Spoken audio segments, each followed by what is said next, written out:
আজ আমি চলে গেছিলাম আমার ছোট্ট ভাগ্নি অনংসার জন্মদিনে। বেলুনের এন্ট্রি গেট দিয়ে প্রবেশ করতেই দেখলাম অনংসার দিদার ছবি সামনে রাখা। অনংসার গায়ে হলুদ পরব, একের পর একজন এসে অনংসার গায়ে হলুদ মাখিয়ে দিয়ে যাচ্ছে। আমার তো দেখে বেশ আনন্দ লাগছে।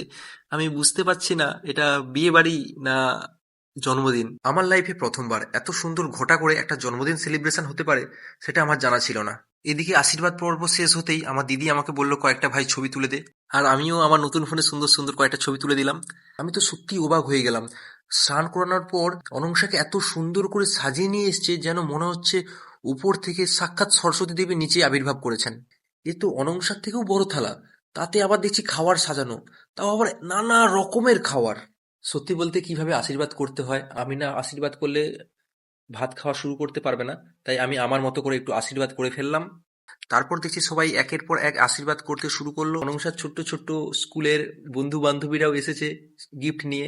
সত্যি দেখে খুব ভালো লাগলো। এত সুন্দর গিফট পাওয়া দেখে আমারও খুব লোভ হচ্ছিল, যদি কেউ কিছু গিফট করতো খুব খুশি হতাম। সবার শেষে দেখলাম মায়ের আশীর্বাদ ও ভালোবাসা। সুন্দর কিং সাইজের কেক আমাদের সামনে হাজির। এবার অনংসা কেক কাটবে।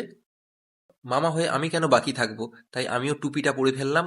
এত মিষ্টি অনংসার সাথে সবাই ফটো সেশন শুরু করলো। আমার ভিডিওটা কেমন লাগলো অবশ্যই কমেন্টের মধ্যে জানিও। ভিডিওটা এখানেই শেষ করলাম।